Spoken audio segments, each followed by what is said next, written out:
Hello, welcome back to previous class 4. Now in the previous video lecture we have discussed part 4 of the chapter 6. The name of the chapter is flowers. In the previous video lecture we have discussed about the bees. जो मधुमक्खियाँ होती हैं उनके बारे में हम लोग discuss कर चुके हैं कि how they have vision, they have colour vision, किस प्रकार से उनके पास एक कलर विज़न होता है, यानी कि रंग दृष्टिकोण होता है वो होता है। और कलर विज़न होने के कारण ही वो ऐसे फूलों पर बैठती हैं और नेक्टर लेकर के आती हैं जो उनको अट्रैक्ट करते हैं। तो जो नेक्टर लेके आती हैं उसी से हनी बनता है। इसमें कई तरीके की बीज होती है। कुछ बीज जो होती है वो ड्रॉन होती है, क्वीन बी होती है और वर्कर बीज होती है। तो आपको बताया था मैंने कि ये जो एग है वो कहाँ पर ले करती है, ये आपके चैम्बर्स होते हैं ना, जो बी हाइव के चैम्बर्स होते हैं उनमें ये अपने जो एग्स होते हैं उनको ले करती है। जो क्वीन बी होती है, जो रानी मधुमक्खी होती है, वो अंडे देती है और जो वर्कर मधुमक्खियाँ होती हैं वो उन अंडों को ले जा करके चैम्बर में सेट करती है। अब इनके एग्स भी डिफरेंट टाइप्स के होते हैं। भाई वन टाइप के जो एग्स होते हैं वो फर्टाइल एग्स होते हैं जिनमें वर्कर बीज और क्वीन बीज आ जाती हैं। और जबकि जो दूसरे टाइप के एग्स होते हैं उनमें अनफर्टाइल बीज आती हैं, यानी कि अनिषेचित बीज आती हैं जो ड्रॉन होते हैं, यानी कि जो नर मधुमक्खी होती हैं। तो I hope you understood that how many types of bees are there, these points you have clear. और किस प्रकार से ये बैग से उनको चैम्बर्स को ढक देती हैं। जो बैग्स भी बनाती है, इनकी जो वर्कर बीज होती है वो बैग्स बनाती है, किससे, नेक्टर ले जाके बैग्स बनाती है और उसको कवर कर देती है। Now in today's video lecture we will discuss about the bee hive and floriography. इस चैप्टर में हम लोग आगे की जो पॉइंट्स हैं उसमें सबसे पहले बी हाइव जो मधुमक्खी का छत्ता होता है उसके बारे में डिटेल में डिस्कस करेंगे। और जो नेक्स्ट पॉइंट है वो आपका फ्लोरीग्रियोफी है, उसको डिस्कस करेंगे। So let's start explaining from the text. Yes, bee hive. A bee hive is the dwelling place of बीज। जो बी हाइव होता है वो मधुमक्खियों के रहने का प्लेस होता है। इसमें मधुमक्खियाँ रहती हैं। Domesticated honey bees are kept in bee hives. और जो पालतू मधुमक्खियाँ होती हैं वो भी बी हाइव्स में रखी जाती हैं।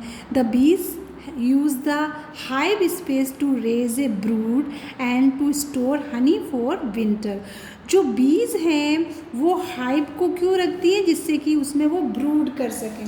ब्रूड का क्या मतलब होता है, जिसमें वो अपने जैसे यंग बर्ड्स, जो यंग एक तरीके से कहें उनके जो बच्चे होते हैं उनको दे सकें, यानी कि एग्स दे सकें।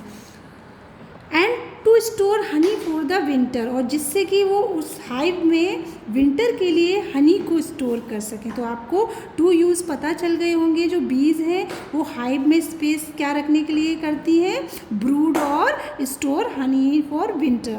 ए location where many bee hives are kept, और एक ऐसी लोकेशन जहाँ पर बी हाइव्स रखे जाते हैं, मतलब जो मधुमक्खियों के छत्ते रखे जाते हैं, या ऐसे कहें कि जहाँ मधुमक्खियाँ पाली जाती हैं उसको एपियरी के नाम से जाना जाता है हिंदी में, जिसको मधुवाटिका कहते हैं। तो ये क्वेश्चन भी आपसे पूछा जा सकता है कि a place where bee hives are kept, जहाँ पर बहुत सारे मधुमक्खियों के छत्ते रखे जाते हैं उसको क्या कहते हैं, या मधुमक्खी पालन को क्या कहा जाता है, एपियरी।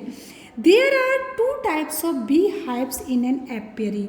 बी हाइव्स कितने टाइप्स के होते हैं, 2 टाइप्स के होते हैं। जो एपियरी होती है, यानी कि जो मधुवाटिका होती है जहाँ मधुमक्खी पालन किया जाता है, वहाँ पर 2 टाइप्स के मधुमक्खियों के छत्ते होते हैं। तो वो हम डिस्कस करेंगे। Traditional bee hives provide an enclosure for the bees. जो पारंपरिक मधुमक्खियों के छत्ते होते हैं वो बीज को अपने आप ही एनक्लोजर प्रोवाइड करते हैं, जबकि they do not have any internal structure, इसमें कोई भी इंटरनल स्ट्रक्चर नहीं होता है, यानी कि आंतरिक संरचना नहीं होती है। So the bees fill the space in the hive with combs, इस प्रकार से जो बीज होती है वो स्पेस को इस जो हाइव में स्पेस होता है उसको कॉम से फिल कर देती है। Such combs can not be moved without destroying them, और ये ऐसे कॉम होते हैं जो बिना उनको डेस्ट्रॉय करने के आगे, बिना डेस्ट्रॉय किए हुए आगे नहीं बढ़ने देते हैं। This is called a fixed frame hive, और इस प्रकार के जो हाइव होते हैं उनको फिक्स्ड फ्रेम हाइव कहा जाता है, यानी कि जो ट्रेडिशनल बी हाइव्स होते हैं उन्हीं को फिक्स्ड फ्रेम हाइव भी कहा जाता है। Honey from traditional hives is extracted by pressing crushing the wax honey comb to squeeze out the honey, यानी कि जो हनी होता है उसको ट्रेडिशनल हाइव से कैसे एक्सट्रैक्ट किया जाता है, कैसे निकाला जाता है, उसको दबा के क्रश करके उससे वैक्स को हटा करके honey comb wax honey comb to squeeze, उसको निचोड़ के हनी निकाला जाता है। The method of honey extraction produces more wax and less honey, और इस प्रोसीजर में क्या होता है, जो मधुमक्खियों से जो हनी निकाला जाता है, शहद निकाला जाता है, जो ट्रेडिशनल मेथड होता है इसमें जो हनी है वो तो कम मात्रा में निकलता है और जो बैक्स है यानी कि जो मोम है वो ज़्यादा मात्रा में निकलता है। हनी कॉम से मतलब उनका जो जाला होता है जिसमें वो शहद होता है। द सेकेंड टाइप, ये तो था फर्स्ट टाइप जिसको हम फिक्स्ड फ्रेम हाइव या ट्रेडिशनल बी हाइव के नाम से जाना जाता है, और जो सेकेंड टाइप है वो अब हम डिस्कस करेंगे। सेकेंड टाइप क्या है? The second type is the modern movable frame hive.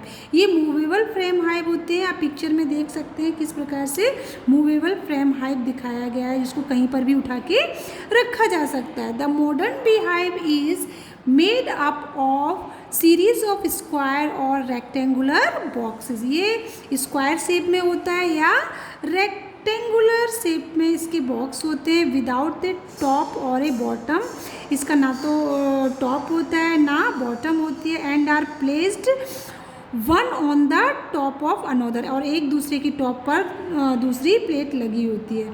Inside the boxes there are parallel frames, और बॉक्स के अंदर होता क्या है, एक समान फ्रेम्स होते हैं। These movable frames are thin rectangular structure made of wood और plastic and have wax on which the bees draw out the comb, और ये जो फ्रेम्स होते हैं वो पतले पतले रेक्टेंगुलर स्ट्रक्चर में होते हैं, जो किसके बने होते हैं, वुड और प्लास्टिक के, और इसमें क्या होता है, वैक्स होता है, जिस पर की जो बीज होती हैं वो अपने कॉम के द्वारा या अपनी नेक्टर के द्वारा इसको फिल करती हैं। These frames allow the bee keeper to split the hive to make new colonies, और ये जो फ्रेम्स हैं वो बी कीपर्स हैं उनको स्प्लिट कर देती है, द हाइव में आकर के स्प्लिट कर देती है, जिससे कि और भी नई कॉलोनीज बन जाती हैं। The bee keeper takes out honey by using a smoker to blow smoke on the hive. अब जो बी कीपर्स होते हैं वो क्या करते हैं, जो bee keepers takes out honey, ये कैसे हनी लेते हैं, इसमें स्मोकर के द्वारा। अब स्मोकर क्या होता है, it is a type of machine जिससे कि स्मोक कर करके उनसे हनी निकाला जाता है हाइव से, so that the bees disperse, जिससे कि जब स्मोकर से स्मोक करेंगे धुआं टाइप का निकलेगा तो जो हनीज हैं वो चली जाएंगी या वहाँ से डिस्पर्स हो जाएंगी, फैल जाएंगी। Then he uses a machine, और ये जब मधुमक्खियाँ वहाँ से चली जाएंगी, डिस्पर्स हो जाएंगी स्मोक के द्वारा, तो फिर वो एक मशीन यूज़ करेंगे जिसको हनी एक्सट्रैक्टर के नाम से जाना जाता है। जिस मशीन से हनी एक्सट्रैक्ट किया जाता है उसको क्या कहते हैं, honey extractor, to remove the honey from the comb. अब जो कॉम है यानी कि जो मधुमक्खियों का छत्ता है उससे हनी को एक्सट्रैक्ट करते हैं। फिर नाउ फ्लोरियोग्राफी क्या होता है, फ्लोरियोग्राफी, I think the spelling of फ्लोरियोग्राफी was wrong on the board, so do correction on that. Many flowers have important meaning in the Western culture. The practice of assigning meaning to flower is known as florography. जो many flowers have important meaning, कई flowers के अलग अलग meanings होते हैं. पश्चिमी संस्कृति, जो पश्चिम देश है वहाँ की संस्कृति में different types की flowers की different meanings होते हैं. The practice of assigning meaning to flower is, और इसी practice को जिसके अलग अलग meaning होते हैं इसको florography के नाम से भी जाना जाता है. Different types of flowers are given. I hope you understood. The floriography क्या होती है? तो असाइनिंग मीनिंग टू फ्लावर्स, फूलों को अलग अलग अर्थ देना ही फ्लोरियोग्राफी कहलाता है. इसमें देखिए रेड रोज किसका सिंबल है? लव. तो किसको असाइन करता है? इसका मीनिंग क्या है? लव. लव निकलता है अगर रेड रोज का मतलब. ऐसे ही आपका जो पॉपी का फ्लावर है, ये पॉपी का फ्लावर है तो इसका ये किसका सिंबल होता है? Consolation at the time of death. किसी की मृत्यु के समय सांत्वना देने के लिए इस फ्लावर का यूज़ किया जाता है. ऐसे ही आपका जो डेजी है, डेजी का मतलब गुलबहार, इसका सिंबल क्या होता है? इनोसेंस, किसी की निर्दोषता का प्रतीक होता है ये. तो I hope you understood floriography. Floriography क्या होती है आपको समझ आ गई होगी. Next we will discuss in the next video lecture. So thanks.